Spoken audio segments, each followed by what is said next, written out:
በቃ ቃሉን ስለሰማ ብቻ መንፈስ ቅዱስ እግዚአብሔር እንግዲህ እርሱ እንትን ካለ መንፈስ ቅዱስን ይሰጠውን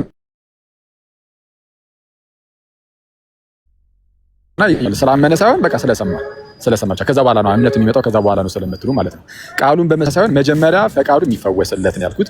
ከዛ ሞት የሚነቃው ወደ ህይወት የሚመጣው ቃሉን በመስማት ብቻ በማመን ብቻ ሳይሆን ቃሉን በመስማት ብቻ ነው ወይስ ጥምቀትንም ሊያካትት ይችላል? ለአዋቂው ቃሉ የሚፈወስለት ነው ያልኩት። ጥምቀትንም ሊያካትት የሚችል አሮ ነው እንግዲህ ሐዋርያው ሌላ ፕሬዘንቴሽን አደረከው ጥያቄውን በአንድ እንትን ብታደርግ ወይም ደግሞ እዩ ከጥያቄውን አንደርስታንድ ካረጋችሁ ወይም ዴቭም መግባት ትችላላችሁ። እዚህ ጋር ነው ሐሳብ ልስጥ። አይ ቲንክ ዴቭ የመለሰው መልስ ነው ድጋሚ ጥያቄውን የመጣው የሚመስለኝ ተመሳሳይ አይነት ነገር ይመስለኛል። ልክ ነው። አንድ ሰው ወንጌል ሁለት ነገር ማስቀመጥ ያስፈልጋል። ቃልና ወርዴን ሰክራመንት ማለት ነው። ቃሉ በሚሰበክበት ጊዜ የሚሰበከው ቃል ማለት ወንጌሉ ማለት ነው በሞተው ሰው ህይወት ውስጥ ህይወትን ይዘራል ወይም ህያውነትን ያመጣል። ይሄ አንዱ የጸጋ መቀበያ መንገድ ነው የቃል እግዚአብሔር ሰበካ ወይም ደግሞ ወንጌል ብለን እናስቀምጠው ማለት ነው። በዚህ በወንጌል ሰበካ ማለት ህያው የሆነው ሰው ጥምቀት አያስፈልገውም ማለት አይደለም። አንድ ምሳሌ ባስቀምጥ ጥሩ ነው። አናሎጂ ለምሳሌ ፀሐይን እንውሰድ። ፀሐይ በተለያየ መንገድ ልትገባ ትችላለች። አንድ ቤት ውስጥ ቤቱ ተሰንጥቆ ሊሆን ይችላል ወይም መስኮት ሊኖረው ይችላል፣ በር ሊኖረው ይችላል። ፀሐዩ አንድ ነው ግን የሚገባበት መንገድ የተለያየ ነው። አናሎጂ ሁሉ ጊዜ ፐርፌክት ላይሆን ይችላል። ሐሳቤን ካብራራልኝ በሚል ነው የተጠቀምኩት። በወንጌል ሰበካ አማካኝነት ጸጋን የተካፈለው ያ ኃጢአተኛ ሕያው ይሆናል። በጥምቀት አማካኝነት ደግሞ ዳግም ይወለዳል፣ ሪጀነሬት ያደርጋል፣ እንዲሁም ደግሞ የኃጢአት ይቅርታን ያገኛል። በነገራችን ላይ ቃል እግዚአብሔር ቃል የእግዚአብሔርን ቃል ሰበካ የምንለው ጥምቀት የምንለው የጌታ እራት የምንላቸው ነገሮች እምነትን ምንድነው የሚያጠነክሩ ናቸው።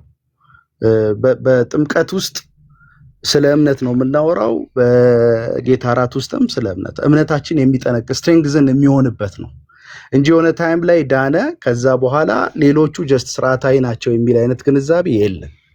ወይም ደግሞ ቅድም ዴቭ እንዳነሳው አንድ ጊዜ ብቻ ሰውየው ድኗል ከዛ በኋላ እስከ መጨረሻው ድረስ ድኗልና በቃ የሚል ነገር የለም። ምክንያቱም ሉተራውያን ክህደትም እንዳለ ሰው ከእምነት ሊጎድል እንደሚችል እንደሚጠፋም ስለሚታመን ማለት ነው።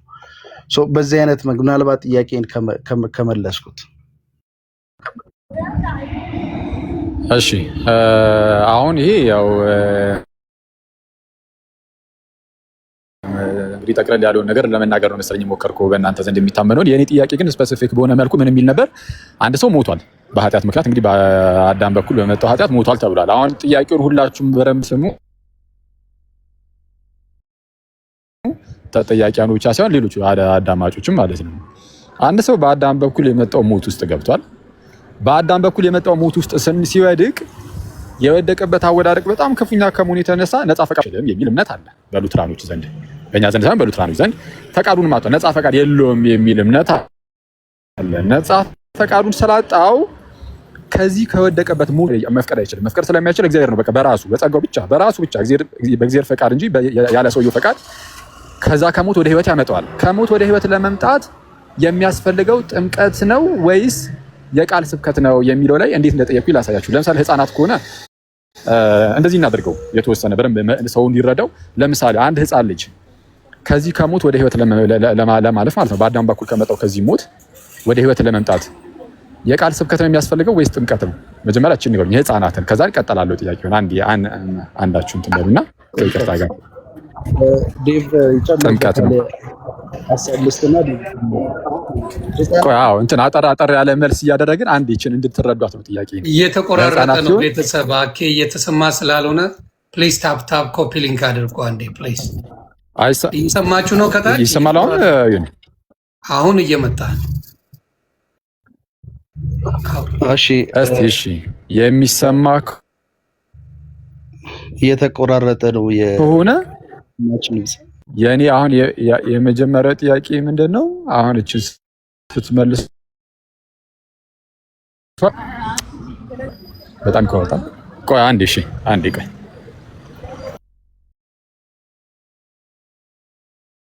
ኦኬ አሁን ይሰማል ጋይስ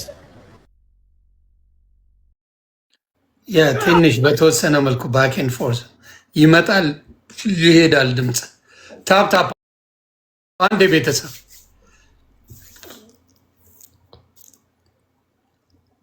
አንዴ ፋሚሊ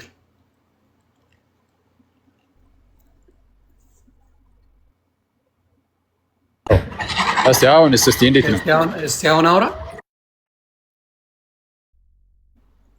እስቲ ምናልባት አሁን ከተሰማ እስቲ መንገድ ወጣ ገባ እያልክ ነው እስቲ አሁን መንገድ ላይ ስለሆንኩኝ ምናልባት የተወሰነ ጫጫታ ሊኖር ይችላል የሆነ ቦታ ላይ መቆም አለብህ ወክ እያደረግ ከሆነ ሊያስቸግር ይችላል የሆነ ቦታ ላይ ቆምና ብታረገው ይሻላል እስከዛ ፕሊዝ ታፕ ታፕ ኮፒ ሊንክ አድርጉ ይስተካከላል ኔትወርኩ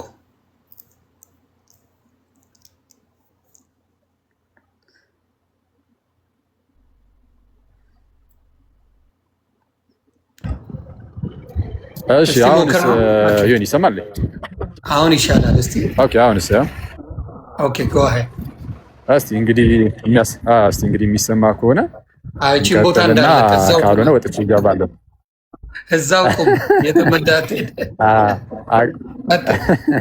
አጋጣሚ መንገድ ላይ ነኝ እስቲ የሚረብሽ ድምጽ ካለ እንግዲህ ይቅርታ እየጠየኩኝ እንትን ነው ጥያቄውን እንግዲህ ያው እየተቆራረጠ ከነበረ እንትን ልበል በደንብ ያው እንግዲህ እዚህ ጋር የምንጠያየቀው እነሱ ለመጠየቅ እኛ ለመጠየቅ ብቻ ሳይሆን ሌላውም ህዝብ እንዲረዳው ስለሆነ በደንብ እንድትረዱት ጥያቄውን ግልጽ ላድርገው ምንድነው ጥያቄው ቅድም እያልኩ የነበርኩት ማለት ነው በአዳም በኩል የመጣ ሞት አለ እንደምታውቁትና በአዳም በኩል የመጣው ሞት ላይ ያለ ትምህርት ምንድነው በሉትራን ዘንድ በቃ ሰው በአዳም በኩል ሲሞት የሞተው ክፉኛ ከመሆኑ የተነሳ ለመዳን ፈቃዱን እንኳን አጥቷል ነፃ ፈቃድ የለውም የሚል ትምህርት አለ ብያችሁ ነበረ ነፃ ፈቃድ የለውም ለመዳን ነፃ ፈቃድ የለም ታዲያ ነፃ ፈቃድ ከሌለው እንዴት ነው የሚድነው በቃ እግዚአብሔር ራሱ በራሱ በእግዚአብሔር ፈቃድ እንጂ ያለ ሰውየው ፈቃድ በሰውየው ፈቃድ ሳይሆን በእግዚአብሔር ፈቃድ ሰውየውን ያድነዋል ሲያድነው እንዴት ነው የሚያድነው ነው የማዳኛው መንገድ እንዴት ነው የሚለው ላይ የሚሰጡን ጥምቀትና ቃሉ ነው በቃ ቃሉ ሲሰበክ ሰውየው ያምናል ሳይሆን በቃሉ ስብከት ውስጥ ሳያምን በፊት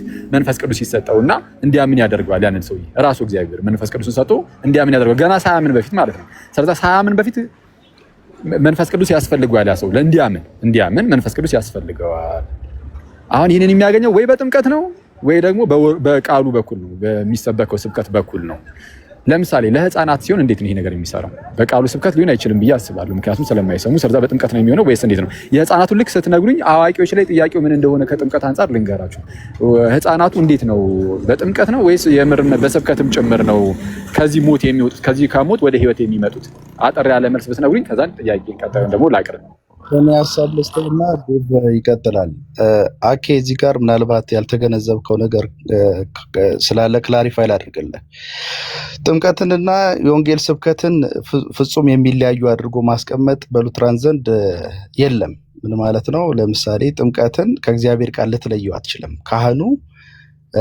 ክርስቶስን ወክሎ የሚቆም ካህን ነው በሉትራን አስተምሮ እሱ የእግዚአብሔርን ቃል ወርድ ኦፍ ኢንስቲትዩሽን ይባላል የእግዚአብሔርን ቃል እየጠቀሰ ወይም እየተናገረ ያጠምቃል ጥምቀትና የእግዚአብሔር ቃል የተለያዩ አይደሉም የእግዚአብሔር ቃል ስንል ወንጌል ሰበካው ተስፋ ቃሉ ምንላቸው ናቸው ጥምቀት ከእግዚአብሔር ቃል የሚለይ አይደለም ማለት ነው በመሰረታዊ ደረጃ የተያያዘ ነው ጥምቀት ሲባል የውሃ ውስጥ ገብቶ ብቻ የመውጣት ጉዳይ አይደለም ይሄ የጥምቀት ክንዋኔ ራሱ የእግዚአብሔር ቃል አብሮት ያለ ነው እሱ ኢንፋሳይዝ መደረግ አለበት ሁለተኛ ወደ ህፃናት ስንመጣ ህፃናት የእግዚአብሔር ቃል አይሰበካቸውም የሚል ነገር የለም ምክንያቱም ካህኑ ልክ የእግዚአብሔርን ቃል ጠቅሶ ነው የሚያወራው በሚያጥምቅበት ሰዓት በአብ በወልድ በመንፈስ ቅዱስ ስም አጠምቃቸዋለሁ ሲል እኮ ስብከተ ወንጌል እየተናገረ ነው የሚያጠምቀው ያ የሚናገረው ቃል ቫኒቲ ከንቱ ንግግር አይደለም በዛ ልጅ ህይወት ውስጥ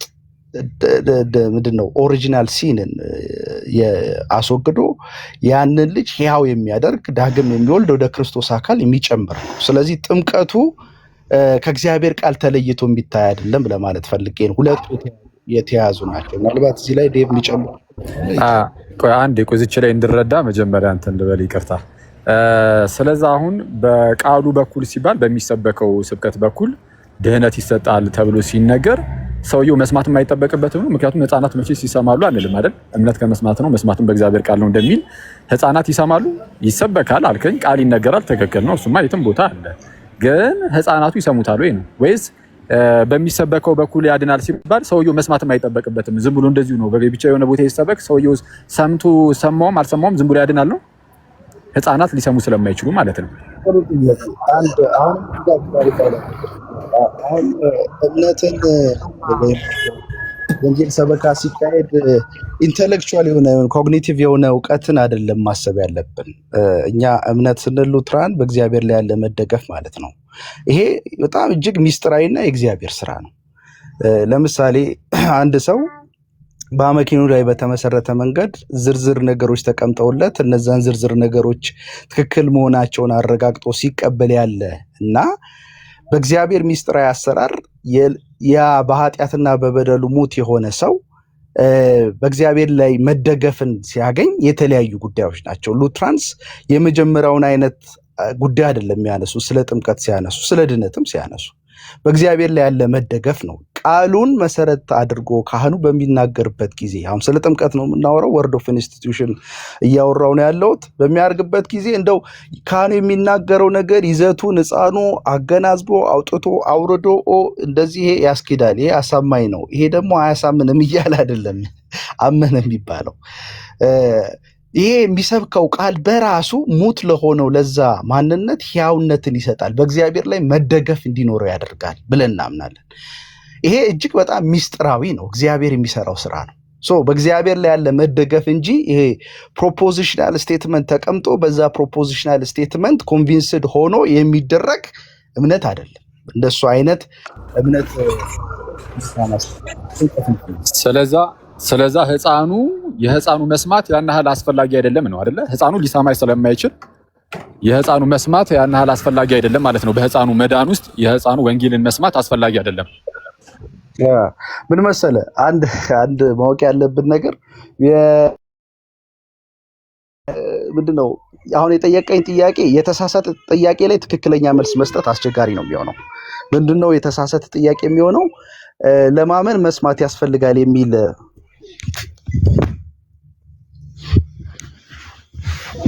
አይደለም። ማመኑ ላይ አይደለም ዩሲ፣ ለማመን መስማት ያስፈልጋል እሱን ያልኩት እኔ አይደለሁም፣ ጳውሎስ ነው። ሮሜ 10 ላይ እምነት ከመስማት ነው፣ መስማትም በእግዚአብሔር ቃል ነው ያለው። ያው ቀጥታ ግን የኔ አሁን ጥያቄ ምንድነው፣ በሚሰበከው ቃል በኩል ህይወትን ይዘራል የሚል ትምህርት ስላላችሁ ያ ህፃን መስማት አይጠበቅበትም ወይ ቃሉን ነው?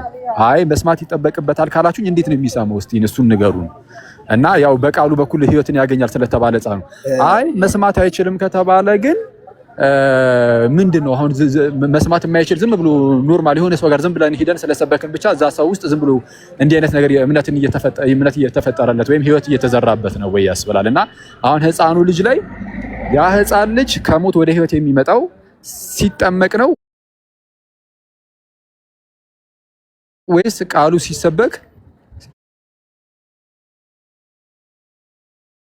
ቃሉ ሲሰበክም ጭምር ነው። ቃሉ ስለተሰበከ ከሆነ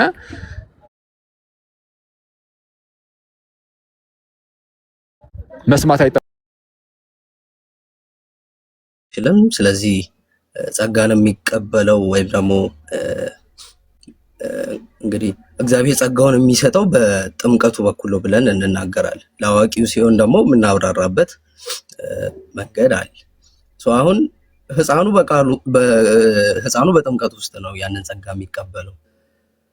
ቃሉ ደግሞ የሚሰበከውም ቃል በጥምቀት ውስጥም በቅዱስ ሚስጥራት ውስጥም ደግሞ የሚሰራው ቃል አት ሴም ታይም ኤፊኬሲው አንድ የሚለያይ ኤፊኬሲ የለው።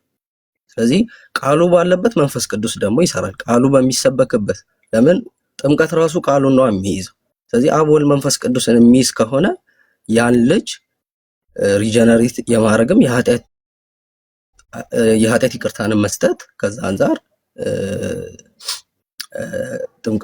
በጥምቀቱ በኩል ያ ልጅ ያንን ማግኘት ይችላል ሀሳቡ። ትክክል። እኔም ይህንን ነው የማውቀው በሉትራን ዘንድ። ስለዛ ለህፃናት ሲሆንና ለአዋቂዎች ሲሆን ይለያል። ለህፃናት ሲሆን በጥምቀቱ በኩል ነው። አሁን ቅድም ዩሲያስ የተወሰነ ነገሩን ትንሽ እንትን ስላለው ነው ቃሉ ተሰብኩላቸው ስለተባለ ነው እና እዛ ላይ አሁን ከዚህ ጥያቄ ምን መሰለ ህፃናቱ ከሞት ወደ ህይወት መምጣትን የሚያገኙት በጥምቀት ነው። አዋቂዎች ላይ ግን እንሂድና አዋቂዎች ላይ ደን አዋቂዎች ከሞት ወደ ህይወት የሚመጡት ልክ እንደ ህፃናቱ ሁሉ የቃል ስብከትን አልፎ ጥምቀት ላይ ሊሆን የሚችልበት አግባብ አለው። ምክንያቱም ጥምቀት ከቃል ስብከት በኋላ የሚመጣ ነው ሁልጊዜም ቢሆን ለአዋቂዎች እንግዲህ እንደዛ ነው ብዬ አስባለሁ። እናንተ ጋር ሰውን የምታጠምቁት ሰብካችሁ አስተምራችሁ እንደሆነ ተስፋ እናደርጋለን። እንደዛ ከሆነ አስቀድሞ ሲሰበክ ኦልሬዲ ከሞት ወደ ህይወት ይመጣና ከዛ በኋላ ነው የሚጠመቀው ወይስ ስትሰብኩት በዛ በቃል ስብከት ላይ ከሞት ወደ ህይወት ሳይመጣ የጥምቀት ሰዓት ላይ ነው ከሞት ወደ ህይወት የሚመጣው? ለአዋቂዎች ሲሆን ለህፃናት ሲሆን ጥምቀት ነው ተብሏል። ለአዋቂዎች ሲሆን ግን በመጀመሪያ መጽሐፍ ቅዱስ ኤክስፕሊሲትሊ ሪጀነሬሽን ይሄ ብቻ ነው ብሎ ዲፋይን አድርጎ ዘግቶታል። አንድ ሚኒንግ ብቻ ነው ያለው። አንድ ምን አልከኝ? ሪጀነሬሽን ዲፋይን ሲያደርገው በአንድ መንገድ ብቻ አስቀምጦታል። ላይክ ይሄ ነው ብሎ ብቻ ያስቀምጠበት ነገር አለ ሪጀነሬሽን ሲያብራራ። እንግዲህ ሪጀነሬሽን መጽሐፍ ቅዱስ የተጠቀሰባቸውን ቦታዎች ሁሉ ስንመለከት የሚገናኘው ከምን ጋር ነው? አስቀድመን ከነበርንበት ሞት ወደ አዲስ ህይወት መምጣታችንን ወይም ደግሞ ይሄ ደንዳናው ልባችን የመታደሱን ያንን የሚያመለክት ነው። ምንም ዮሐንስ ወንጌል ምዕራፍ 3 ቁጥር 5 ማየት ይቻላል። ቲቶ ምዕራፍ 3 ቁጥር 5 ማየት ይቻላል። አንደኛ ምንድነው ቆላሲስ ላይ ማየት ይቻላል። ቆላሲስ ምዕራፍ 2 ላይም አለ። ይህ ስጋችሁ ባለመገረዝ ሙታን በነበራችሁበት ሰዓት የሚለው ቆላሲስ ምዕራፍ 2 ከቁጥር 10 ከቁጥር 11 ጀምሮ ያለውን ማየት ይቻላል። ፕላስ ደግሞ ኤፌሶን ምዕራፍ 2 ላይም ማየት ይቻላል። እንደ አዲስ ተፈጠርን በክርስቶስ የሚለው ማለት ነው። ስለዚህ ይሄ እንደ አዲስ መፈጠርን የሚያሳይ ነው። ሪጀነሬሽን እንደ አዲስ መፈጠርን ያሳያል። የመጽሐፍ ቅዱስ የተለያዩ ንባባትን ካየን በቃ እንደ አዲስ መፈጠር ነው። አስቀድሞ ከነበረው አሮጌው ማንነት ወደ አዲስ ህይወት መምጣትን የሚያሳይ ነው። ሮሜ ምዕራፍ 6ም ይህንኑ ነገር ያሳያል። በክርስቶስ በኩል የሆነውን አዲስ ህይወት ማለት ነው። ሰው አስቀድሞ ከነበረበት አዳማዊ ከዛ ሞት ማለት ነው ከዛ ክፉ ሞት ነፃ ፈቃድን እንኳን ካሳጣው ከዛ ሞት የሚመለሰው ለህፃናት ሲሆን በጥምቀት ከሆነ ለአዋቂዎች ሲሆን እንዴት ነው? በጥምቀት በኩል ነው ወይስ በሚሰበከው ቃል በኩል? ምክንያቱም በሁለቱም ካልከኝ ልክ ሲሰበክ ከዛ ከሞት ወደ ህይወት ከመጣ ሁለት ጊዜ ከሞት ወደ ህይወት አይመጣም፣ ይታወቃል፣ ግልጽ ነው። በጥምቀት ካልከኝ በጥምቀት ነው ካልከኝ በጥምቀት ብቻ ማለት ነው። የጥምቀት ላይ ነው ከሞት ወደ ህይወት መምጣት ያለው ካልከኝ ዴፊኒሽን የጠየቅኩ ለዛ ነው። አሁን ስናብራራ ሪጀነሬሽንን ስናብራራ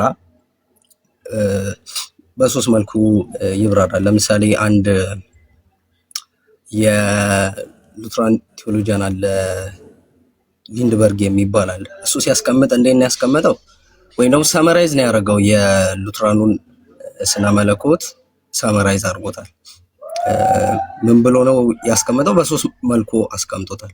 ከዛ እነዛ ደግሞ አብራርቷል በደንብ በበቂ ሁኔታ። ምን ብሎ ነው ያስቀመጠው? የመጀመሪያው ስትሪክት ዲክታ አለ፣ ስትሪክቲዝሜል ዲክታ አለ፣ ከዛ ሌስ ዲክታ አለ።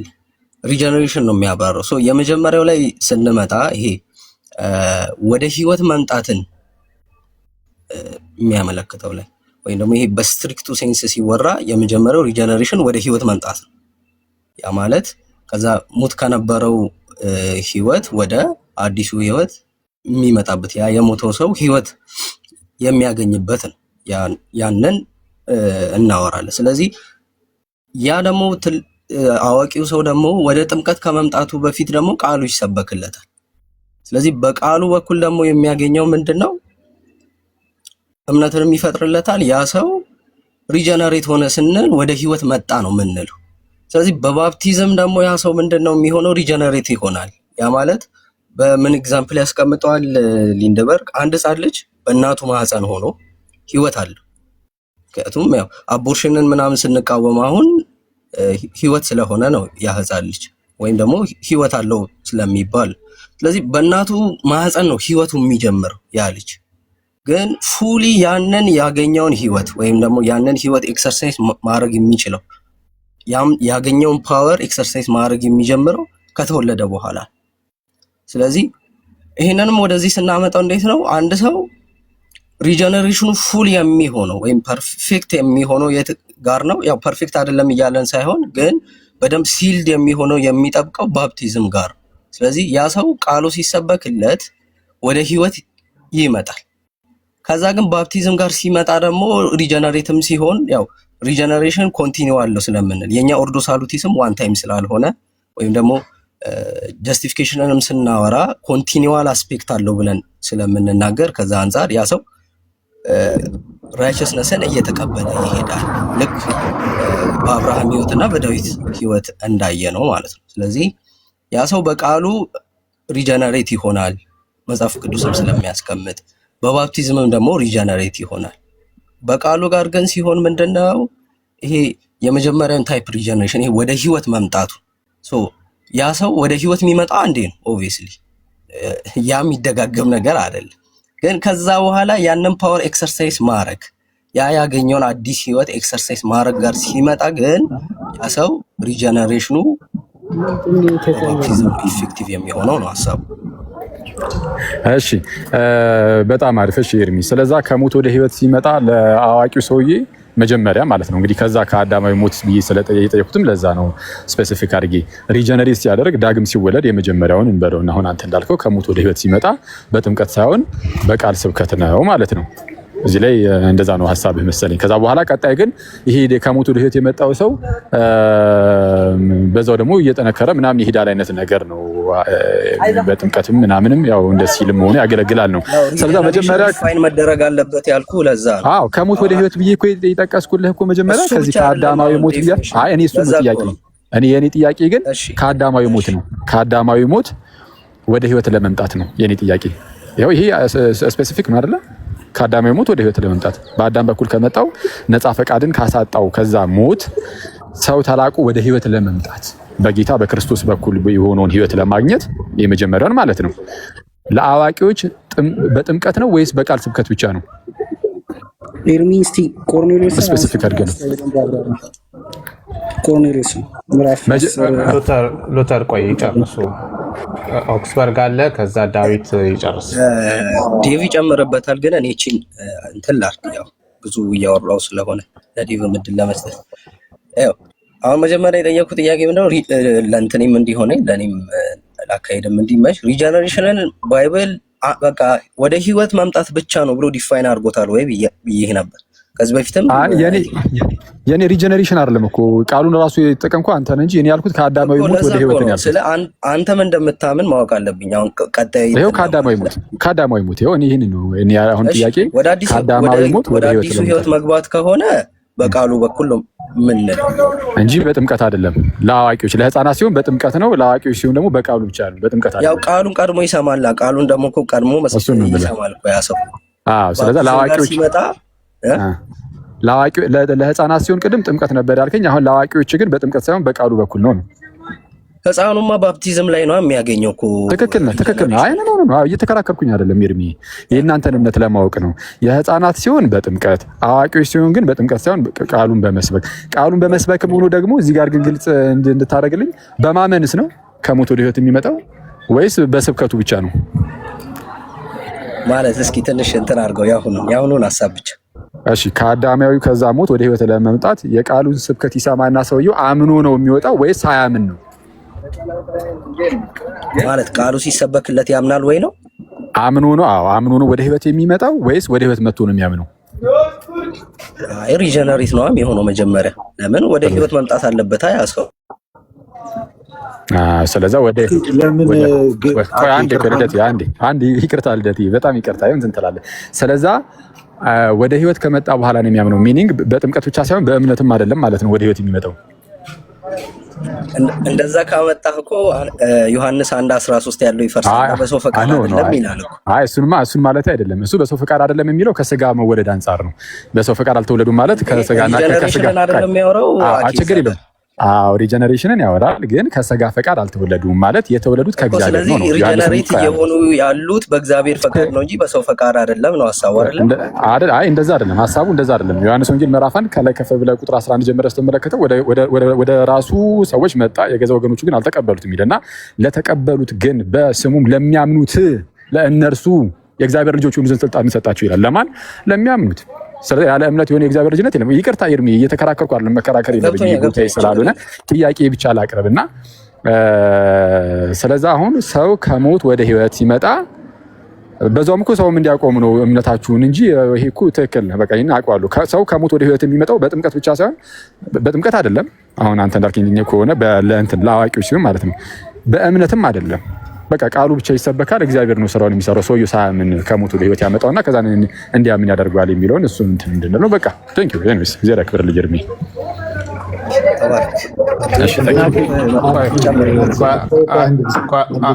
አንዴ ዴቭ ይጨምርና እኛ ጋር ኢስት ኮስት ላይ 3:30 ሆኗል። ኦልሞስት እየነጋ ነው። ስለዚህ ዴቭ መጨረሻ መሸባችሁ አይደለ? ሶሪ እኔም ያስቆጥሩ ብንቀጥል ጥሩ ነው። ዴቭ የመጨረሻውን ሀሳብህን እንትን አድርግና ስጠን። ያ አኪ ምን ብለን አሳረገ የጨረስከው?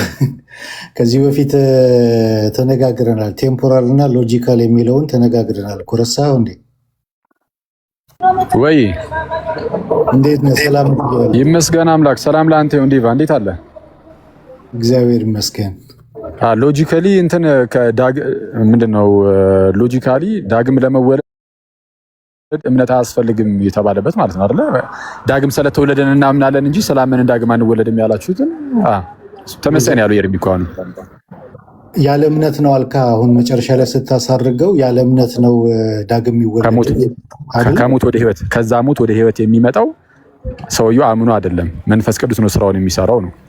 ሰውየው ዳግም ያልተወለደ ሰው ሪጀነሬት ያላደረገ ሰው ማመንም መንፈሳዊ የሆነ መልካም ነገርም ሊኖረው ስለማይችል በኮንፌሽኖቻችሁ ምስክርነት መሰረት ያ መጀመሪያ እኮ የሚሰጠው እምነት ነው። ዶናቲዮ ፊዴ ነው። ዶናቲዮ ፊዴ ያለ እምነት ጀስቲፊኬሽን አያገኝም፣ ሪጀነሬሽን አያገኝም፣ ሳንቲፊኬሽን አያገኝም።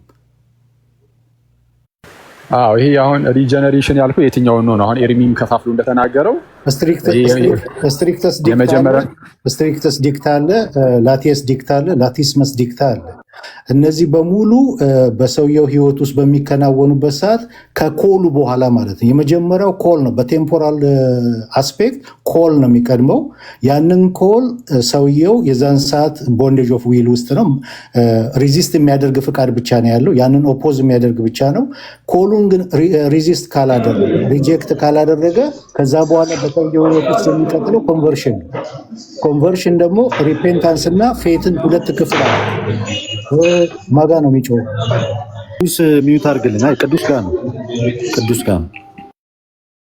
ኦኬ። ከኮል በኋላ ያ ኮል የመጀመሪያው በቴምፖራል አስፔክት ውስጥ ኮል ነው የሚቀድመው። በወንጌሉ በኩል ለአዋቂ ጥሪ ይቀርብለታል። ለህፃናት ጥምቀት ነው ሚንስ ኦፍ ግሬሱ፣ ለአዋቂ ደግሞ ቃሉ ነው። በቃሉ በኩል ኮል ይቀርባል። ያንን ኮል አንድ ነገር አለው ሰው የራሱ የሆነ ማዋጣት የሚችለው ኦፖዝ የሚያደርግበት ሪዚስት የሚያደርግበት ነገር አለው። ያንን ሪዚስት ካላደረገ ቀጥታ የሚገባው ወደ ኮንቨርሽን ነው። ኮንቨርሽን ደግሞ ሁለት እንትን አለው፣ ክፍል አለው። ሪፔንታንስ እና ፌት አለው ማለት ነው። ይሄኛው ነገር በሚካሄድበት ሰዓት ዶናቲዮ ፊዴ አለ። ከዛ በኋላ ለሚካሄደው በህይወቱ ለሚካሄደው ነገር በሙሉ ዶናቲዮ ፊዴ አለ ማለት ያለ እምነት ሪጀነሬሽን የለም፣ ያለ እምነት ጀስቲፊኬሽን የለም፣ ሳንቲፊኬሽን የለም። ይሄ ጀስቲፊኬሽን ፕሮሲድስ ፌት የሚለውን ነገር ከዚህ በፊት ነገር ያለው እንደዛ አይደለም። ፌት ነው የሚቀድመው በቴምፖራል አስፔክት የሚለውን ነገር ከዚህ በፊት ተነጋግረናል። ካስፈለገ እንትኑ አለ የኛ የሉትራን ዶግማቲሽያን የጻፉትና እንትን ያሉት ማለት ነው። እሱን ማሳየት ይቻላል። እንትን ነው ዴቫ፣ ስለ ጀስቲፊኬሽን አይደለም እኮ ጥያቄው፣ ሪጀነሬሽን ላይም የተለያየ አይነት አለ ስላላችሁ እኛ ቱ ስፔሲፊክ ሆነን ማለት ነው ቀጥታ ያደረግነው ምንድነው ከአዳማዊው ከዛ ሞት ወደ ህይወት የሚመጣበትን ብዬ ነጥዬ ነው ቀጥታ እንደዚህ ያስቀመጥኩት። አሁን እንደዚህ አይነት ራሱ ዓለም መግባባት እንዳይኖር ማለት ነው። ከዛ ከአዳማዊ ሞት ወደ ህይወት ለመምጣት ለህፃናት ከሆነ በጥምቀት ነው ተብሏል። ለአዋቂዎች ደግሞ በቃሉ ስብከት ሰዓት ነው ተብሏል። በቃሉ ስብከት ሰዓት መንፈስ ቅዱስ ስራውን ይሰራል፣ ሰውየውን ኮንቨርት ያደርገዋል። ማለት ኮንቨርዥን አለ። እሱን ሪጀነሬሽንም እያለ ይጠራዋል። አክቹዋሊ ይሄንንም ምንድነው ኮንፌሽኖቻችሁ ላይ ማለት ነው ቡክ ኦፍ ኮንኮርድ ላይ አለ። ኤፒቶሙ ላይ አይ ቲንክ ካልተሳሳትኩኝ ወይም ሶሊ ዲክላሬሽኑ ላይ ከሁለት አንዱ ላይ አለ። ሜቢ ደግሞ ሁለቱም ላይ እና ምንድነው ሰውየው ምንም ማመን አይችልም። አስቀድሞ ሬዚስት የሚያደርግ ብቻ ነው አልከኝ አይደል?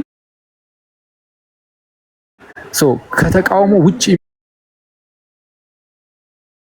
የሚያሰማለ ሁሌ ለመንፈሳዊ ነገር ለእግዚአብሔር ነገር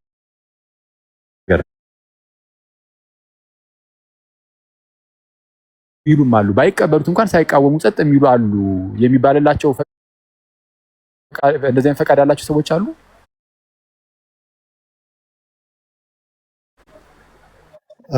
ወደ ኮንቨርሽን የሚመጣው እኮ ካልተቃወመ ነው። ወደ ኮል በሚመጣበት ሰዓት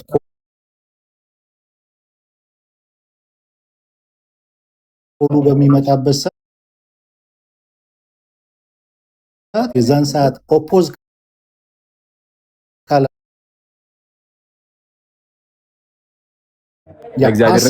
ፓሲቭ ነው እንጂ ሰውየው ሁሉም ኦፖዝ ያደርጋል ማለት አይደለም። ኦኬ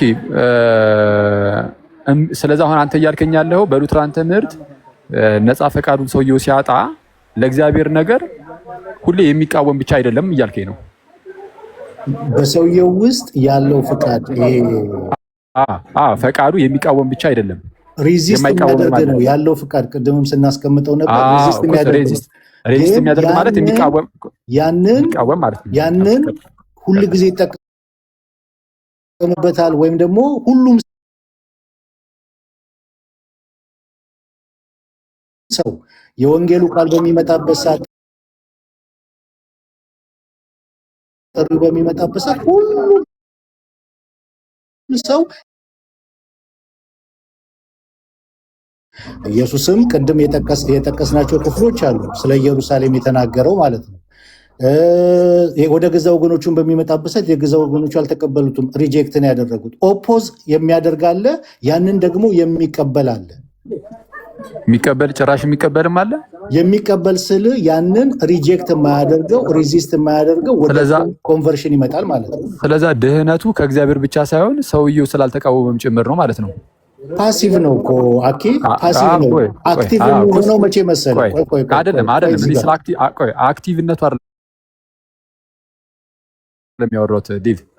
ሰውየው የዳነው እግዚአብሔር ስለፈቀደ ብቻ ሳይሆን ሰውየውም ባለመቃወሙ ምክንያት ነው እያልከኝ ነው። ስለዛ ድህነትን ጸጋ ብቻ የሚለውን የሙሉ የሉትራንን ትምህርት እየናድነው ነው። አሁን ዝም ይሳካንተ ሲሰማ ንደነው የሰውየውም ድርሻ አለው፣ ድርሻውም አለመቃወሙ የሚል ነገርን እየጨመርክ ነው። አላልኩማ እንደዛ ለምን ትላለህ? ሲነርጀቲክ አደረግከው። ያ እኮ አንተ እኮ ነው ያልከኝ እኮ አለመቃወሙ እኮ አልከኝ እኮ። ኦኬ እንደዛ ከሆነ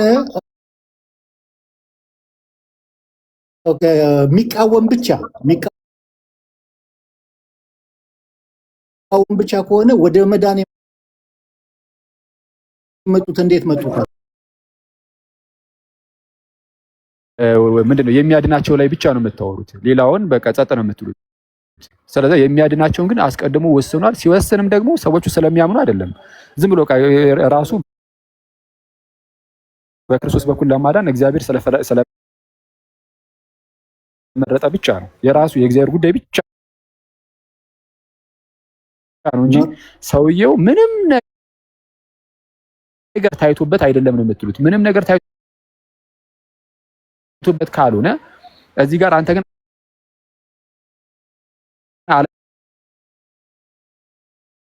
እንደዚህ ወደ መዳን የመጡት ያልተቃወሙት እንትን ያላሉት የእግዚአብሔር ምን ስለሆነ ነው አልከኝ? ቅድመ ውሳኔ ፕሪዴስቲኔሽን ነው ድህነት። አዎ በቅድመ ውሳኔ አይደለ? ይሄ ማለት አንዳንዶቹን ለገሃነም አንዳንዶቹን ለገነት እግዚአብሔር ወስኗል ማለት ነው። ደብል ፕሪዴስቲኔሽን። እሺ አይደለም። አሁን በእኛ ትምህርት ከሆነ እየጠየቀኝ ያለው የእናንተንም አንቀበልም የካልቪኒስቶችንም አንቀበልም።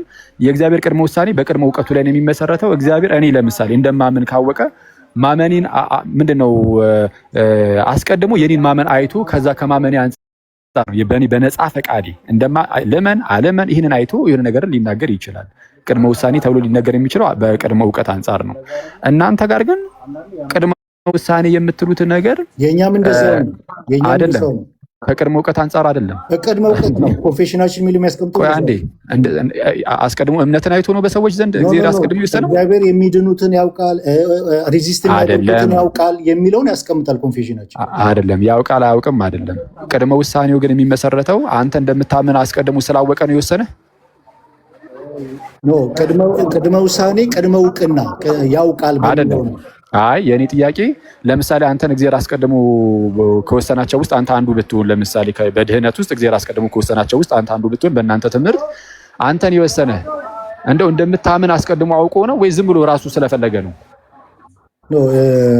ጥሪው አንደኛ በመጀመሪያ ዩኒቨርሳል ኮል ነው፣ ለሁሉም ነው የሚቃል። እኔ እንደዛ አይደለም ያልኩት። እኔ ቅድመ ውሳኔው ላይ ልጨርስልህ። ቅድመ ውሳኔ ላይ በምትመጣበት ሰዓት ወይም ደግሞ አስቀድሞ መወሰን ላይ በምትመጣበት ሰዓት ሪዚስት ያላደረጉት ከዛ በኋላ በእምነታቸው የጸኑት አስቀድመው ተወስነዋል ብለን ነው እንትን የምንለው። በምናቸው ሪዚስት ያላደረጉት በእምነታቸው ደግሞ እስከ መጨረሻው የጸኑት እነዚህ አስቀድመው ተወስነዋል የሚለውን ነው የምናስቀምጠው።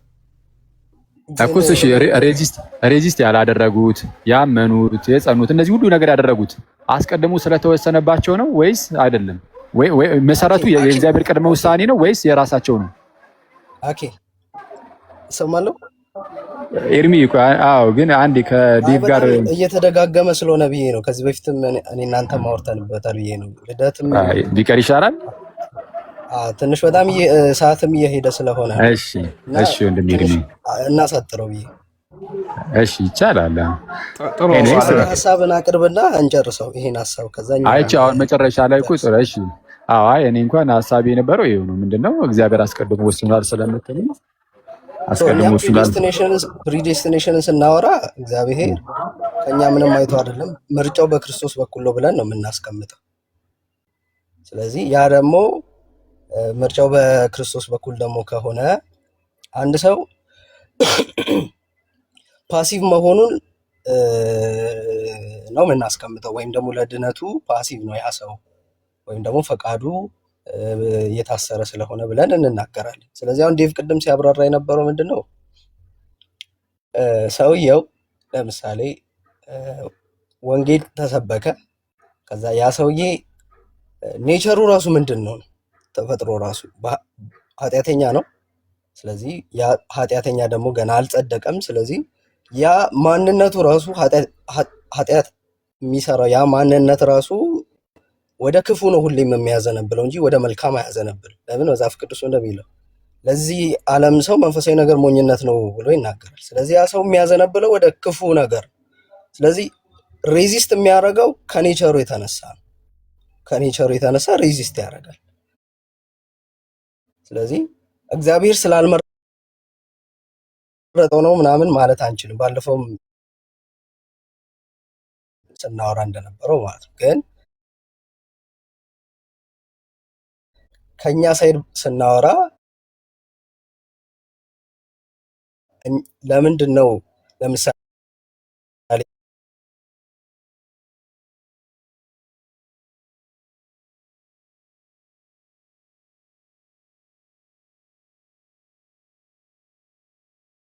እርሱ የሚያምን ሁሉ የዘላለም ሕይወት እንዲኖረው እንጂ እንዳይጠፋ እግዚአብሔር አንድያ ልጁን እስኪሰጥ ድረስ ዓለምን እንዲሁ ወዷልና ይላል።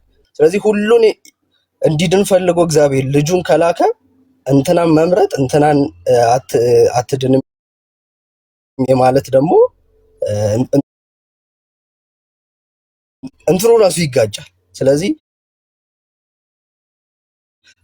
በቃሉ የተነገረ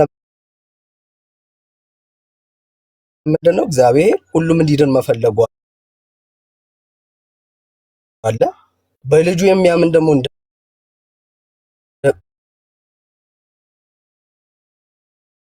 ምንድን ነው ያልዳነው ቢባል እኛ ሬዚስት ስላደረግን ነው እንላለን። ግን ሲባል እግዚአብሔር ነው ያዳነን ተብሎ ነው የሚቀመጥ። ኤርሚ እዚች ጋር ቆይ አንዲት አሁን ቀለል አድርጌ ልጠይቅህ። ለምሳሌ አንተና ማን እንደዚህ ብናደርግ ከኤርሚ ጋር እንጨርስ። ይቅርታ ኒካ አንድ ለምሳሌ እንደዚህ እናደርገው እስቲ በደንብ ግልጽ እንዲሆን ማለት ነው። ለምሳሌ አንተንና አንድ ሰው እንውሰድ እዚህ ውስጥ። እሺ ቆይ ሉትራን ያልሆኑ ለምሳሌ ለጊዜው ዮኒ ነው እንበልና አንተና ዮኒን እንውሰድ። አንተና ዮኒን እንውሰድና ለምሳሌ ዮኒ ለጊዜው ምንም በቃ ምንም አይነት ቤተ እምነት ውስጥ የለም ብለን እናስብና እሱ አልዳንም እንበል። እንደ ምሳሌ ነው፣ ዮኒ እንዳትቀየም ምሳሌ ብቻ ነው። አንተ ደግሞ ድነሃል እንበል። ገና እየተወዛገብኩ ነው። እውነትን ኧረ በፍጹም ለምሳሌ ብቻ ነው። ለምሳሌ ብቻ ነው። እውነት ነው። ውዝግብ ላይ ነኝ አባት እና ዮኒ አልዳንም እንበልና ለምሳሌ አንተ ግን ድነሃል። ዮኒ ያልዳነው አንተ የዳንከው እግዚአብሔር አስቀድሞ ማለት ነው አንተን ሲያድን። ዮኒ ግን ያልዳነው በምን ምክንያት ነው? በማን ምክንያት ነው ስል ዮኒ እምቢ ስላለ ነው ትላለህ። አንተ ራስህ እንደ ዮኒ እምቢ የምትል ሰው አልነበርክም ወይ? ምክንያቱም ከፍጥረት የእግዚአብሔር ነገር የምትቃወም ብቻ ከሆንክ አንተም እንደ ዮኒ እምቢ የምትል ብቻ ከሆንክ አንተን እንዴት ነው እንደዚህ ወደ ድህነት በየት በኩል ሊያመጣህ ቻለ? አንተ እምቢ ብለው ወደ ድህነት መጣል። ዮኒ እምቢ ብሎ ግን ወደ ድህነት አልመጣም። በሁለታችሁ መካከል ያለው ልዩነት ምንድን ነው? በአንተና በዮኒ መካከል ሁለታችንም ኃጢአተኞች ነን እኮ። እሱ ከመዳኑ በፊት እኔ ካለመዳኔ በፊት ሁለታችንም ኃጢአተኞች ነን። ግን የምታስቀምጠው እዛ ጋር ከእግዚአብሔር ሳይድ ስታስቀምጠው ከሰው ሳይድ ስታስቀምጥ ድነትን ሁለቱ የተለያየ አስፔክት ነው። እኛ ፓሲቭ ነን፣ ድነትን የምንቀበል፣ እግዚአብሔር ደግሞ ድነትን ሰጪ ነው። ስለዚህ ዮኒ የዳነበት ምክንያት እግዚአብሔር ነው በውስጡ የሰራው። ከዛ እኔውስ ለምን አልሰራም እኔን ስላልፈለገኝ ነው የሚለውን ከእግዚአብሔር ሳይድ ስታወራ ያንን በቃሉ አልነገረም። እኛ የምናውቀው እግዚአብሔር የሁሉንም መዳን እንደሚፈልግ ነው። የኔንም የዮኒንም መዳን ፈልጎ እግዚአብሔር ጸጋውን ይዞ ወዴት መጣ? በቃሉ በኩል ወደ እኔና ወደ ዮኒ መጣ። ለሁለታችንም ተሰበከ። ስለዚህ ሬዚስት አረኩ እኔ፣ ዮኒ ደግሞ እግዚአብሔር በውስጡ ሰርቶ ዳን። ስለዚህ እንዴት እሱን አድኖ እኔን አላዳንም የሚለው ጥያቄ ጋር ሲመጣ ያንን ሚስጥር ነው የምንለው። ኦኬ ጸጋው መጣና ዮኒ ጋር ሲደርስ ውስጡ ገብቶ ሰራለት አዳነው። አንተ ጋር ሲመጣ ግን ውስጥ ገብቶ ሰርቶ አላዳነም። ለምንድን ነው? እሱ ከዮኒ ላይ ምን ታይቶ ሲባል ምንም አልታየም አይደለ? ዝም ብሎ በቃ ገብቶ ሲያድነው ዮኒ ፈቃደኛ ሆኖ አይደለም፣ አምኖ አይደለም፣ ምንም ሆኖ አይደለም አይደል? ፓሲቭ ነው እኮ ይቀበላል እኮ። ትረስት እኮ የሚያደርገው እግዚአብሔርን ነው። ምንም እንትን አይልም ማለት ሮቦት ነው አይደል? ፓሲቭ ነው ማለት ሮቦት ነው ማለት ነው። በሌላ አማርኛ ፓሲቭ ነው ማለት አክቲቭ አይደለም። ኤርሚ ፓሲቭ ነው ማለት አክቲቭ አይደለም እየተባለ ነው። ሚኒንግ ምንም አይነት የፈቃድ ትብብር ማድረግ አይችልም። ፓሲቭ ነው ማለት የፈቃድ ትብብር ማድረግ አይችልም ነው። አክቲቭ ዊል ሲሆን የፈቃድ ትብብር ማድረግ ይችላል። አዎ በቃ ልዳን ብሎ በፈቃድ ይተባበራል። ፓሲቭ ሲሆን ግን ልክ እንደ ሮቦት ምንም ማድረግ አይችልም። ራሱ እግዚአብሔር ራሱ በራሱ ብቻ ይሰራውና ከዛን እንዲያምን ያደርገዋል። ያኔ አክቲቭ ያደርጋል። በኃጢአታችሁና በበደላችሁ ሙታን ነበራችሁ የተባለው ሰው እንዴት ነው ፓሲቭ ላይሆን የሚችለው? እሱን ነው የምልህ ኤርሚ። አሁን ሙታን ስለነበሩ ምንም በፈቃዱ መተባበር። አንዴ ይቅርታ፣ እንትን ሌላ ሰው እየገባ ነው መሰለኝ። አንዴ ይቅርታ። ቆይ አሁን ኤርሚ አሁን የጠየቀኝን በኃጢአታችሁና በደላችሁ ሙታን ነበራችሁ ስለተባለ ፈቃዱ ፓሲቭ ነው መሆን ያለበት፣ ምንም መተባበር አይችልም አልከኝ። አሁን ይሄንን ልመልስልህ ካልኩኝ ከመጽሐፍ ቅዱስ መልስልሃለሁ በጣም በቀላሉ፣ ግን እሱ ክርክር እንዳይሆን ፈራሁኝ። ልመልስልህ ካልኩኝ አንተ የጠቀስከው እዚሁ ኤፌሶን 2 አይደለ? ዝም ብለህ ዝቅ በል። አሁን አንተ ቁጥር 5 ከቁጥር 1 እስከ ቁጥር 5 ያለው እንደዚህ ይላል። ዝቅ ብለህ ቁጥር 8 ላይ ሄደህ ስታየው ጸጋው ያዳናችሁ በእምነት ነው ይላል። አየው፣ የሞተው ሰው የራሱ ያዳነው በእምነት ነው። የሞተው ሰው ማመን ይችላል። ስለዚህ አክቲቭ ነው፣ ዊሉ አክቲቭ ነው፣ ፈቃዱ አክቲቭ ነው፣ መተባበር ይችላል። በሞቱ ስቴት ሆኖ እንዴት ነው እግዚአብሔርን አምኖ ወደ ድነት የሚመጣው? እስኪ ነገር ትክክል ነው። በእንትን ቆይ አንዴ ሐዋርያው አንዴ አውግስበርግ አንዴ ከይቅርታ ጋር ነገሩ ወደ ጭቅጭቅ እየሄደ ስለሆነ በቃ እንዳይሆን አንዴ እዚህ ላይ ብቻና ፕሊስ ችግር የለም። እኛ በጣም ስለቆየ እኔ ጋር 4 ሆኗል። ዮኒን ሳናመሰግን አንሄድም ብለን ነው። መቀጠል ግን ትችላላችሁ ሌሎቻችሁም በኋላ። እኛ ዮኒ ቆይ አንዴ ሐዋርያው እንዳትረሳና ጨርሰን አንዴ ሐዋርያው አይደለም ነብይ ልደቱ ነው አሁን ያወራው።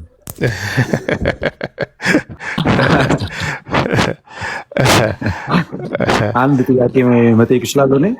አይ አንዴ በጣም ቆየን ልደትዬ፣ ሌላ ጊዜ እኛ ቤትም ስለምንከፍት እኮ አለን። አሁን አኬም ቢሆን ያው ብዙ አውርተናል ከዚህ በፊት። አንተ ከወጣ ዴቭ ካለ ኤኒዋን ከእናንተ ውስጥ አንድ ሰው ካለ ያ እንግዲህ ሌሎቹ የሚችሉ ከሆነ መቆየት ይችላሉ። ግን እኛ ከጨረስን ኦግስበርግ ልደትዬ ቆይ አንዴ ልጨርስ። ጨርስ አለን እኛ ሁል ጊዜ አይደለ እንዴ እንገናኛለን እኮ አለን።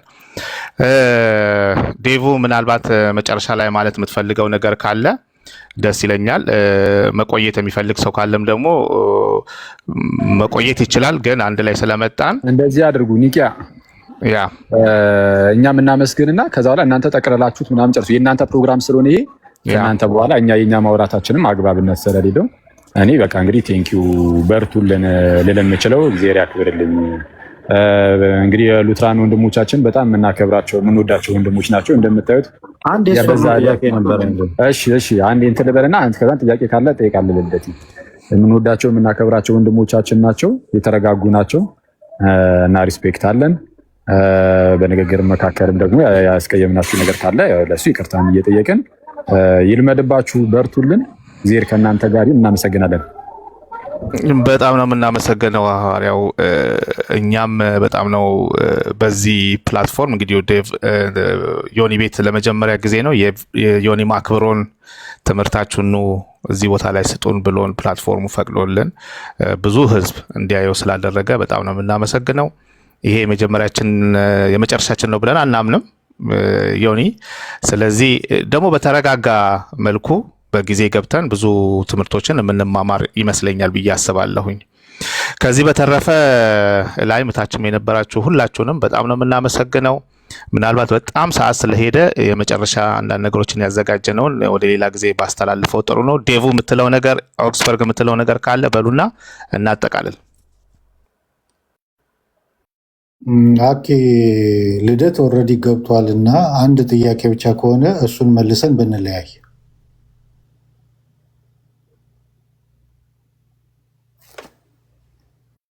እሺ ቴንኪዩ ዴቭ በጣም አመሰግናለሁ። የኔ ጥያቄ ቅድም ሙሉ ለሙሉ አልሰማውም። ከሰማሁት ነገር አንጻር ነው የምናገረው። ተነስቶ ይሁን አይሆን አላወኩም። ከተነሳ ሌላ ጥያቄ እጠይቃለሁ። ይመልሰናል ትሉኛላችሁ። ቅድም ዮኒ ሲጠይቅ ኦርቶዶክስ ቤተክርስቲያን አንድ ሰው ወደ እናንተ ቢመጣ ጥምቀት ይወስዳል ወይ ስትሉት አይ አይወስድም የሚል መልስ ሰጣችሁ ነበር አይደል ዴቭ? አይወስድም። ከሙሉ ወንጌል ወደ ሉትራን ቢመጣስ ከአንድ ፔንቴኮስታል ቸርች ወደ መካነ ኢየሱስ ሙቭ ቢያደርግ አንድ ሰው የልጅነት ትምህርት ይማራል፣ የልጅነት ጥምቀት ይወስዳል፣ የጌታን ስጋና ደም ይቀበላል? አይወስድም። ጥምቀት አይወስድም። የልጅነት ጥምቀትም አይወስድም። ጥምቀት አንዲት ነች። በአብ በወልድ በመንፈስ ቅዱስ ስም የተጠመቀ ጥምቀት ድጋሚ የሚደገም አይደለም፣ አንዲት ነች። እነሱ እኮ መጀመሪያ ሲጠመቁት ለደህንነት ብሎ አልነበረም። ስለዚህ ልክ ነው ማለት ነው ጥምቀታቸው። ጥምቀት ቅድም አብራርተናል። አልነበርክም ማለት ነው ልደት። ኦብጀክቲቭሊ እና ሰብጀክቲቭሊ ብለን አብራርተናል። ኦብጀክቲቭሊ ጥምቀቱ በአብ በወልድ በመንፈስ ቅዱስ ስም እስከተደረገ ድረስ በወርድ ኦፍ ኢንስቲትዩሽን እስካለበት ድረስ ቫሊድ ነው ብለናል። ነገር ግን ሰብጀክቲቭሊ ደግሞ ምንድን ነው ብለናል? አንድ ሰው በሚጠመቅበት ሰዓት ለኃጢአት ስርየት ለእንደዚህ ያገኝበታል። ይጮሃል ብል ምንድን ነው? ኦኬ ሰብጀክቲቭሊ ለኃጢአት ስርየት እንደዚህ ያገኝበታለሁ ብሎ እንትን ካላለ ሰብጀክቲቭሊ የሆነ እምነት የለውም ማለት ነው። እምነት መቀበያ እጅ ነው። ያ የእግዚአብሔርን ግሬስ ለራሳችን የምናደርግበት ነው። ስለዚህ ያ ከሌለው በህይወቱ አፕላይ ማድረግ አይችልም። ያንን ቤኔፊት መለማመድ አይችልም። ያ የእሱ ሰብጀክቲቭሊ እምነት አለመኖር የጥምቀቱን ቫሊዲቲ አያሳጣውም። ምክንያቱም በጥምቀት የእግዚአብሔር ስራ ነው እንጂ የሰው ስራ አይደለም። ጥምቀቱ ኦብጀክቲቭሊ ቫሊድ ነው። በማን ስም የተጠመቀ? በአብ በወልድ በመንፈስ ቅዱስም የተጠመቀ ጥምቀት። ይሄ ከቸርች ፋዘርም ከቸርች ፋዘርም እንደምታውቀው የሲፕሪያን እና የእስጢፋኖስ ክርክር የነበረው ያ ነው። ሲፕሪያን ከቤተ ክርስቲያን ውጭ የተጠመቁት ጥምቀት ሁሉ ቫሊድ አይደለም ብሎ ሲል፣ ስቴፈን ደግሞ ምንድን ነው ያለው? በአብ በወልድ በመንፈስ ቅዱስ የተጠመቀ ጥምቀት እንደማይደገም ሲናገር ነበር እና በቸርች ፋዘርም ያለ ነው። እኛ ስቲፍ የተናገረውን ነው። በአብ በወልድ በመንፈስ ቅዱስ ስም የተጠመቀ ጥምቀት ኤፌሶ ምዕራፍ 4 ላይ ያለ ጥምቀት በጉባኤ በአንዲት ኃጢአትን በምታሰሪ ጥምቀት በሚለው በአንዲት ነች ያቺ ጥምቀት፣ ሁለት የሚደጋገም አይደለም። በአብ በወልድ በመንፈስ ቅዱስም የተጠመቀ ጥምቀት። ለዛ ነው ከኦርቶዶክስም ከካቶሊክም ከፔንቴኮስታልም ወደኛ ቢመጣ ድጋሚ በስላሴ የተጠመቀን አማኝ አናጠምቅም። ነገር ግን ምንድን ነው የምናደርገው? የእምነት ማጽኛ ትምህርት አለን። ያንን የእምነት ማጽኛ ትምህርት እናስተምራለን። ዶክትሪናል ትምህርት ነው። ያንን ስናስተምረው አዌርነሱ ይኖረዋል፣ መረዳቱ ይኖረዋል። ጥምቀት ለካ እንደዛ ውስጡ ማለት ሰብጀክቲቭ ሲፈጠር ሪሜን ስለሚያደርግ በጥምቀት ውስጥ ያለው ኦብጀክቲቭሊ ሪሜን ስለሚያደርግ ያ ቤኔፊት ያንን ቤኔፊት ትሬስ ባክ አድርጎ የራሱ ያደርገዋል፣ ይለማመዷል፣ ይወስደዋል ማለት ነው። አፕላይ ያደርገዋል በህይወቱ። ስለዚህ አሁን ትልቁ ፖይንት በአብ በወልድ በመንፈስ ቅዱስ መባሉ ነው እንጂ ጥምቀት አያድንም፣ ልጅነትን አይሰጥም፣ ስርየተ ኃጢአት አይሰጥም ብሎ ለምሳሌነት ብቻ የወሰደው ሰው ቢመጣ ሙሉ ለሙሉ ተቀባይነት ያገኛል ማለት ነው በእናንተ ዘንድ። ልክ የጌታ ስጋና ደም እናንተ የክርስቶስ እውነተኛ መገኘት አለው ብላችሁ የምታምኑት እናንተ ከእናንተ ጋር ወደ እናንተ ጋር የሚመጣው ሰውዬ ነው፣ አይ ጀስት ምሳሌያዊ ነው የክርስቶስ እውነተኛ ስጋ አይደለም ሲል የነበረ ሰው በቀላሉ ነው የሚቀላቀለው ማለት ነው። ስለዚህ ድንበር የለሽ ነው የምትለኝ። አሁን ልዩነቱ ምንድን ነው መሰለህ?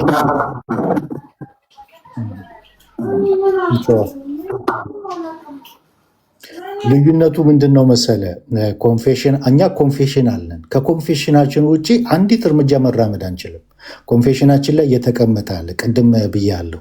እንደገና ደግሞ አመክንዮ ያልገረደው እውነት የሚላል መካነ ኢየሱስ ያወጣችው አስተምሯ፣ እሱ ላይ የተቀመጠ አለ። ሉተር አናባፕቲስቶችን ሪፊዩት ያደረገበት አለ። የአናባፕቲስቶች ድክመታቸው ብሎ ኮንሰርኒንግ ሪባፕቲዝም ጽሑፍ አለው። እዛ ላይ ሪፊዩት እነሱ ትልቁ ስህተታቸው የጥምቀትን ግራውንድ ለሰው መስጠታቸው ነው፣ በሰውየው እምነት ላይ ወይም በአጥማቂው ላይ ማድረጋቸው ነው። የጥምቀት ግራውንድ ግን ራሱ እግዚአብሔር ነው፣ ኤጀንሲው ራሱ እግዚአብሔር ነው ብሏል። አሁን እኛ ኦብጀክቲቭሊ ጥምቀት የእግዚአብሔር ስራ ነው፣ በጥምቀት ውስጥ ኤጀንሲው ራሱ እግዚአብሔር ነው ብለን ነው የምናምነው። ከዚህ የተነሳ በአብ በወልድ በመንፈስ ቅዱስ ስም የተደረገ ጥምቀት ቫሊድ ነው። ኦብጀክቲቭሊ እያልኩ ያለሁት ምንድን ነው? ኦብጀክቲቭሊ እና ሰብጀክቲቭሊ መለየት አለብን።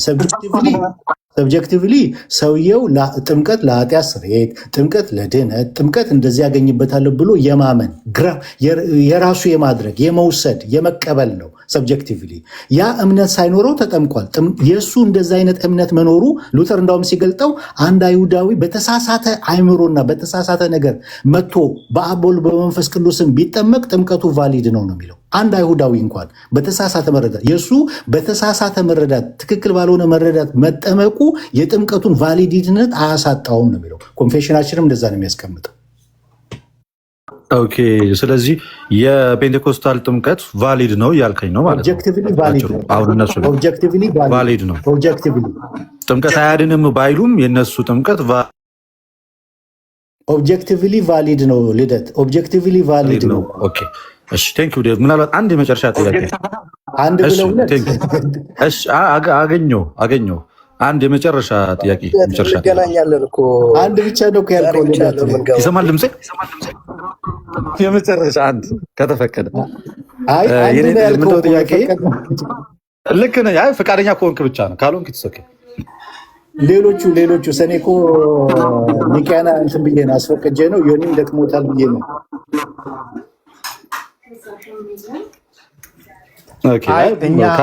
እኛ ልደቴ እኛ በጣም አለን እኮ ምናልባት የእኛም ቤት አኬ ያውቀዋል፣ ብዙ ጊዜ ይጎበኛል። አንተም ብቅ በል ፎሎ አድርገንሃል፣ ብቅ ብለህ በደንብ ሰዓት ሰተንህ እናወራለን በጣም ምክንያቱም የዚህ ፍሪ ዊል ሳልቬሽን ትምህርቶች ዲፕ ናቸውና ጊዜ የሚፈጁ ነው። እዚህ ቦታ ላይ በጣም ብዙ ሰዎች ተርሚኖሎጂው ራሱ አንደርስታንድ የማያደርጉ ኮንፊውዝ የሚያደርጋቸው ብዙ ሰዎች አሉና ምናልባት መተ ቤታችን በደንብ ወይም ደግሞ ሌላ ቀን በአንድ ርዕስ ላይ መነጋገር ብንችል ጥሩ ነው። ልደት ግን ዛሬ ፍቀድልን። ኦልሞስት 4 ሆኗል። ሊነጋ 2 ሰዓት ነው። ስራ እንገባለን ጠዋት። እሺ፣ በጣም ነው የምናመሰግነው። ዴቭ መጨረሻ የምትሉት ነገር አለ? ዮኒ መቼም እንደ ቤተክርስቲያናችን ስንገባ እንደነበረው ስንወጣም ደግሞ በጌታ ጸሎት ነው የምንጨርሰው። እሷን ብለን እንላለን። ዴቭና ኦክስበርግ የምትሉት ነገር አለ?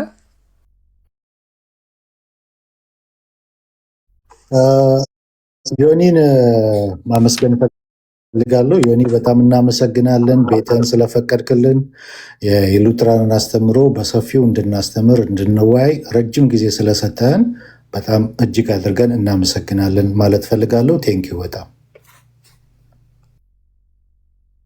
እኔም እግዚአብሔር ይባርክ ማለት ፈልጋለሁ። ዮኒ እድል ስለሰጠህን እንደዚህ ትምህርታችን እንድናስተምር ስላገዝክን ልበል እናመሰግናለን። ከታችም የነበራችሁ የእኛን ትምህርት ስትከታተሉ የነበራችሁ እናመሰግናለን ማለት ፈልጋለሁ። እግዚአብሔር ሁላችሁንም ይባርካችሁ። ስለሰጣችሁን እድል እጅግ አድርገን እናመሰግናለን። ያው ድጋሚ እንገናኛለን ከእነ ልደት ጋርም ያው ተባረኩ። እግዚአብሔር ያክብርልን።